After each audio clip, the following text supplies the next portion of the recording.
زمین کے علاوہ زندگی کی تلاش میں سائنسدان بہت دور تک جان چکے ہیں۔ صرف ہماری ملکی وے گلیکسی میں 200 ارب ستارے ہیں اور ہر ستارے کے گرد مختلف سیارے چکر لگاتے ہیں، جیسے سورج کے گرد 8 سیارے گھومتے ہیں۔ تو ذرا سوچئے، اتنے زیادہ سیارے ہونے کے باوجود زمین کے علاوہ ہمیں کہیں زندگی کا ثبوت کیوں نہیں ملا؟ اگر آپ بھی اسٹرونومی میں دلچسپی رکھتے ہیں تو ہمارے چینل کو سبسکرائب کریں۔ خلا میں کسی اور سیارے پر انسان ڈھونڈنے کے بجائے سائنسدان کوئی مائکرو لیول کی زندگی، بہت ہی چھوٹی زندگی کو تلاش کر رہے ہیں، کیونکہ زمین کے ابتدائی دور میں یہاں پر بھی ایسی ہی زندگی تھی۔ ایسے کئی سیارے تو دریافت ہو چکے ہیں جو بالکل زمین جیسے نظر آتے ہیں، اور ان پر زندگی موجود ہے یا نہیں یہ کہنا قبل از وقت ہوگا۔ یہ سیارے ہم سے لاکھوں لائٹ ایئر دور ہیں۔ انسان کی زندگی کی اگر ایک ایوریج نکالیں تو وہ 100 سے 120 سال ہوگی۔ اگر ہم کوئی ایسا اسپیس کرافٹ بنا لیں جو سپیڈ آف لائٹ سے چلے تو تب بھی ہم ان سیاروں تک نہیں پہنچ سکتے۔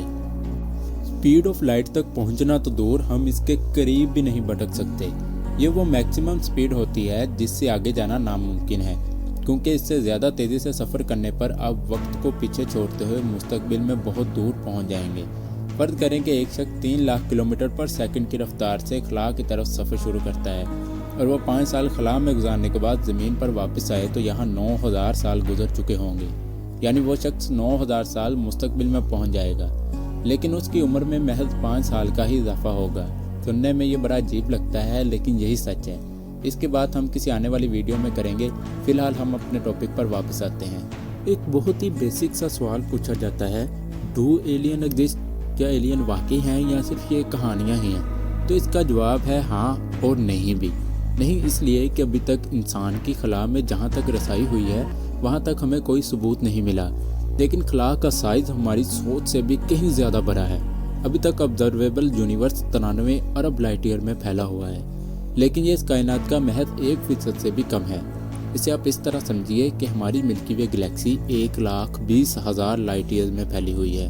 ہماری ہمسایہ گلیکسی اینڈرومیڈا ہم سے 25 لاکھ لائٹ ایئر دور ہے اور ہم سے 2 گنا بڑی ہے۔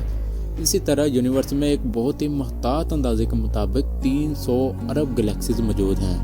اس لیے ایلین کے ہونے کا جواب ہاں میں بھی دیا جاتا ہے کہ ہو نہ ہو کہیں نہ کہیں زندگی کسی نہ کسی صورت میں سانس تو لے رہی ہے، لیکن فی الحال ہماری ان تک رسائی ممکن نہیں۔ اس کے علاوہ ایک اور سوال پوچھا جاتا ہے کہ سائنسدان خلا میں زندگی تلاش کرنے پر اتنا زیادہ پیسہ کیوں خرچ کر رہے ہیں، جبکہ کوئی ایسا سیارہ تلاش ہو بھی جائے جس پر زندگی موجود ہو تو اس تک ہماری رسائی ہی ممکن نہیں۔ دوستو اس کا جواب ہے وارم ہول۔ وارم ہول ایسے خلائی راستے ہیں جو کروڑوں لائٹ ایئر کا سفر چند گھنٹوں میں طے کر سکتے ہیں۔ آپ اس کو اس طرح سمجھیے کہ پورا یونیورس ایک کاغذ کا ٹکڑا ہے۔ اب کاغذ کے ایک سرے سے دوسرے سرے تک پہنچنے کے لیے ہمیں کچھ نہ کچھ سفر کرنا پڑے گا، لیکن اگر ہم دونوں سروں کو پکڑ کر آپس میں جوڑ دیں تو یہ سفر نہ ہونے کے برابر ہو جائے گا۔ لیکن ابھی تک ہمیں کوئی بھی وارم ہول دریافت نہیں ہوا۔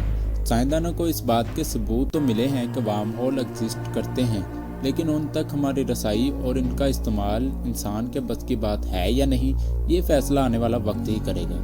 یہ تھی آج کی ویڈیو۔ اگر آپ کو کچھ نہ کچھ سیکھنے کو ملا ہو تو ہمارے چینل کو سبسکرائب کریں۔ اس کے علاوہ اگر آپ 4 حیرت انگیز سیاروں کے بارے میں جاننا